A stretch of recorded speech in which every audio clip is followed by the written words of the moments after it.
Hi, welcome to this training on the 4 simple steps to reduce anxiety in 5 weeks. Thanks for joining me. Let's jump straight in.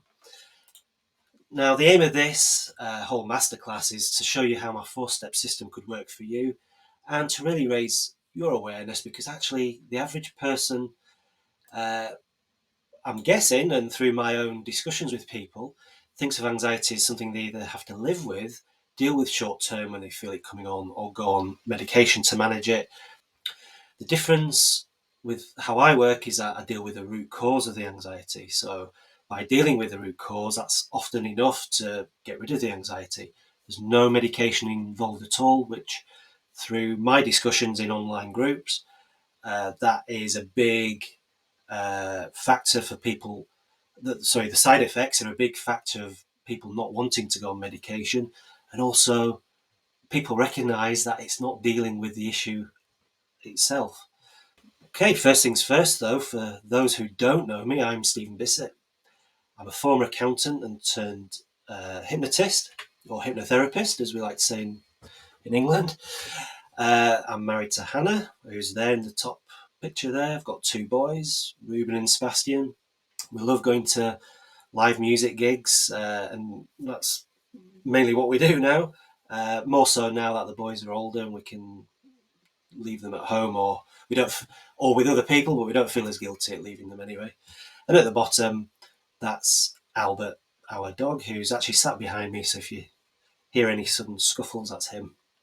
That photo on the right is of me in the noughties. It's about the only photo I could find of me in London at the time. See, back in my 20s, I lived there, had a corporate job, I had a very expensive lifestyle. Not a lavish lifestyle, but rents were very expensive. In fact, 60% of Hannah and I's joint income was spent on rent. And at the same time, I was studying for accountancy exams. There was a real pressure to pass or get kicked off the course, which would leave my career in tatters, basically. So this brought on severe IBS through stress and anxiety. Though I do distinctly remember going to the doctors, and he asked me if I had any stress. To this day, I remember answering truthfully, no, because I genuinely didn't think I was stressed.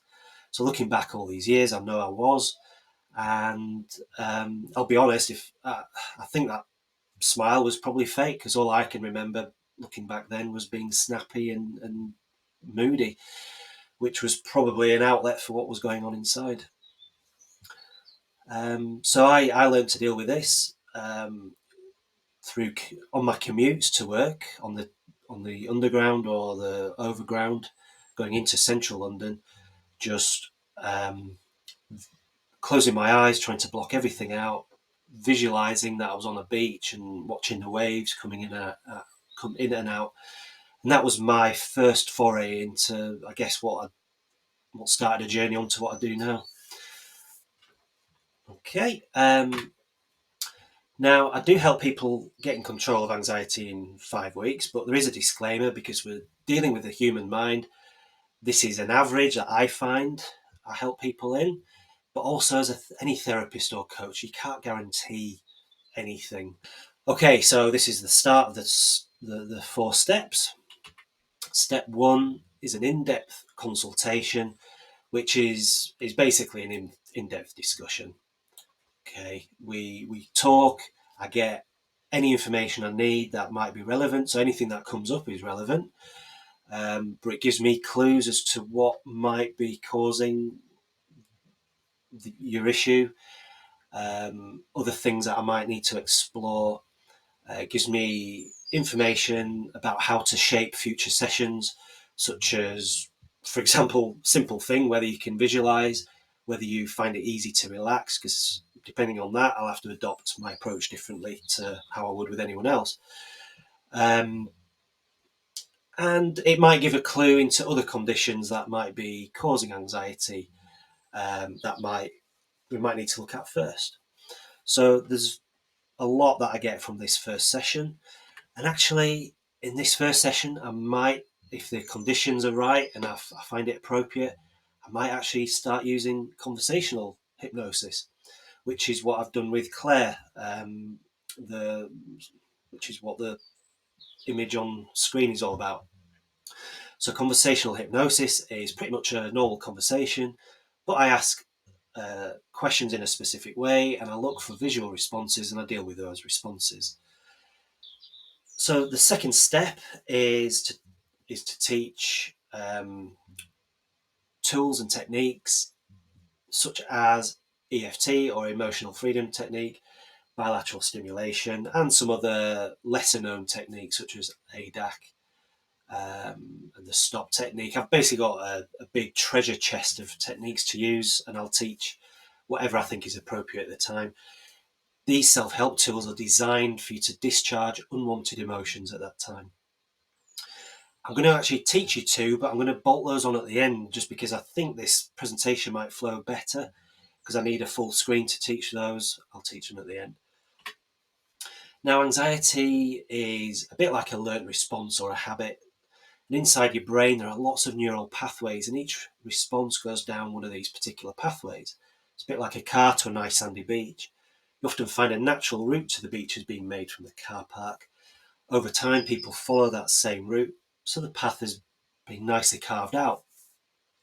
If one day there was a blockage, say a huge puddle, people would walk around it, and eventually over time, another well-worn path has been created and the old one is no longer used.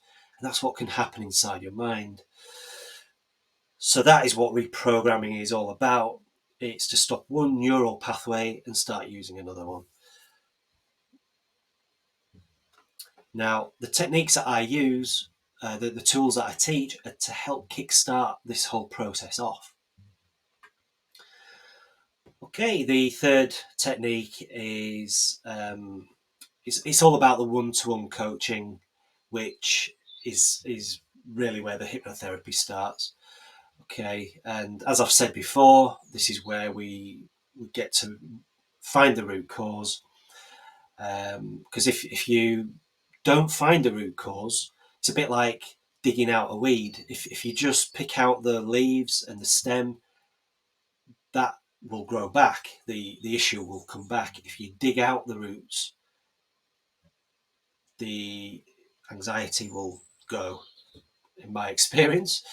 Okay, likewise, if you pick on the wrong root cause, so if you picked out a flower rather than the weed, well, the weed will carry on growing. Digging out the flower is not going to deal with the cause or the anxiety. Okay, now I've got a little technique for you here. Now you can use this if you think you know what the cause is. You can also use it if there's something bothering you. So if something's happened, say at work, a particular event has happened, use this and you'll find it discharges all the emotion and you can go on living your life. Okay, so what you do is you think of the event itself, so either the thing you think is causing anxiety or the particular issue that's bothering you. Get that event in your mind, play it through, and when it's at its peak, when it's at its worst, just pause it. Okay, now put it big in full colour in your mind, and now hang that image on a wall. Obviously visualising it, it's not a real wall, just in your mind. Put a frame around it. Now make that image black and white and grainy. And now imagine that it's being pulled away from you. So it's the wall is disappearing into the distance. And as it's doing that, the image is getting smaller and smaller, getting more and more black and white, grainy, smaller and smaller. It's now the size of a stamp. Now in your mind, I'd like you to put a light over that, like one of these wall lights, and just have it there. When you think about those emotions, you'll probably find that they've all gone. And the more you look for them, the more they have gone.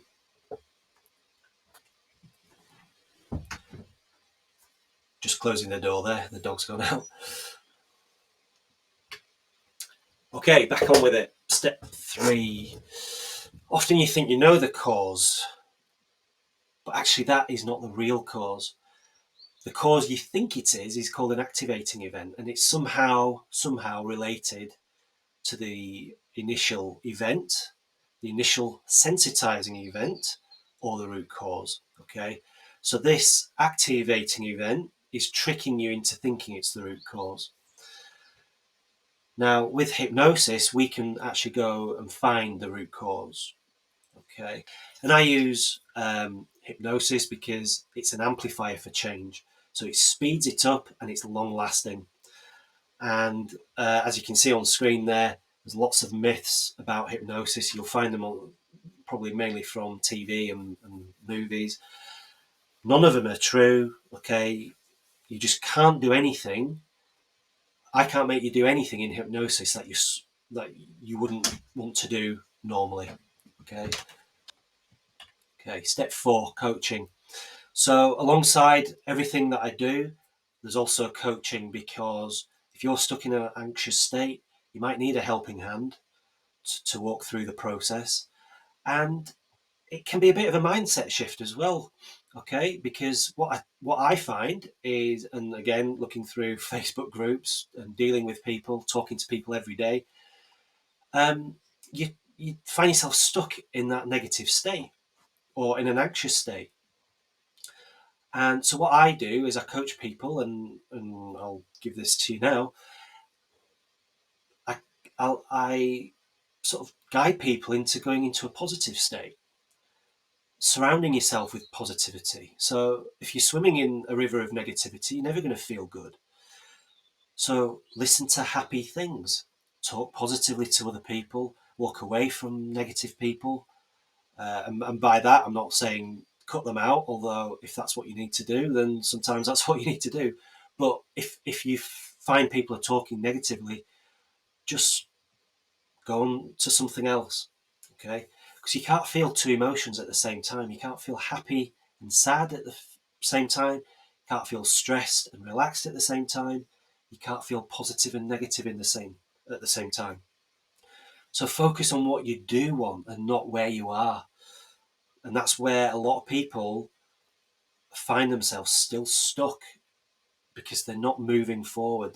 They're concentrating on where they are. If they shifted their mind to where they want to be, that's how they can get themselves there. And it really does work like magic. Focusing on your desired state will get you working towards it. So if you want the same system that helped Hillary to successfully overcome her fear of water leaks, Rachel to eradicate her intrusive thoughts, Zoe to overcome her past trauma, everything there on screen, I can't pretend to pronounce Emir, but all those, just a few, a little sample of my clients there. I've helped so many people, I could help you as well. So to summarize, over 5 weeks, you'll receive weekly one-to-one coaching, additional tools, and I also have audio programs. I've got action plan workbooks, all these things to help over this period. And my aim is to get rid of the anxiety, but I'll work with you to get the result that you want. So let's chat, see if I can help. Contact details are on screen there. Now, thanks for watching. Here's those techniques I promised earlier. I really do hope that I do get to speak to you in the future. Bye for now. Okay, this is the first technique I'm going to show you. It's called the bilateral stimulation. What you do, you get an object in your hand like this, and do this. So you're passing the object from one hand to the other in front of you, and you just do that.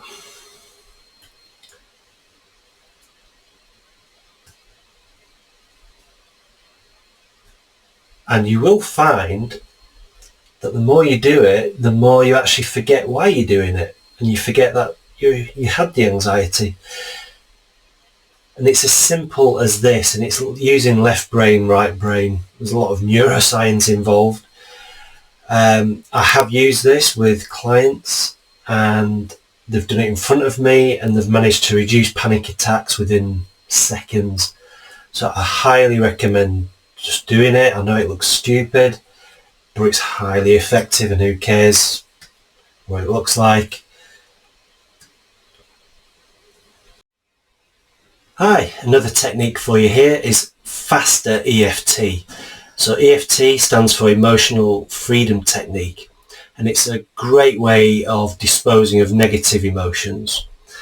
Okay, so how you start is, what we're trying to do is build up the emotions that you've got over that particular thing. So I'm going to use an example.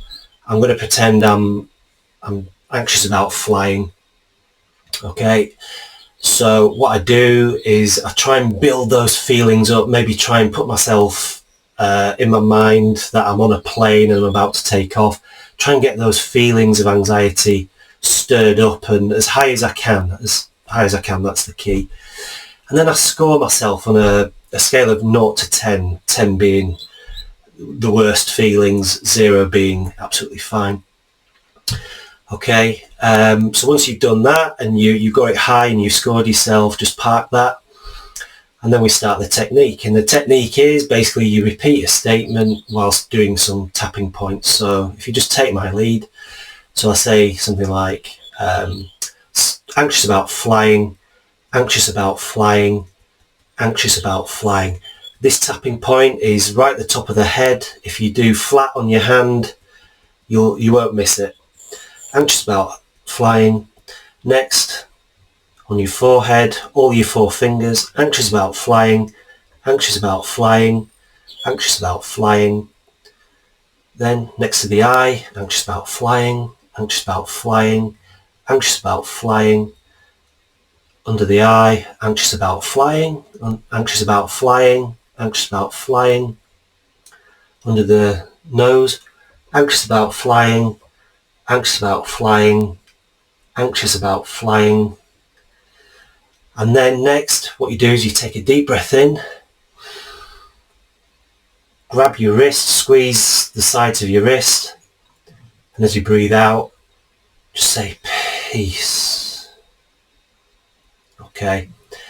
The idea is you do 1 round, you then score yourself, and that should reduce. Okay, so if it's reduced, let's say it's gone from a 10 to a 6, do another round, score yourself, it should have gone down, and go as far down basically until it's 0. Okay, looks silly, it probably feels silly, but it works, so why knock it? Just give it a try.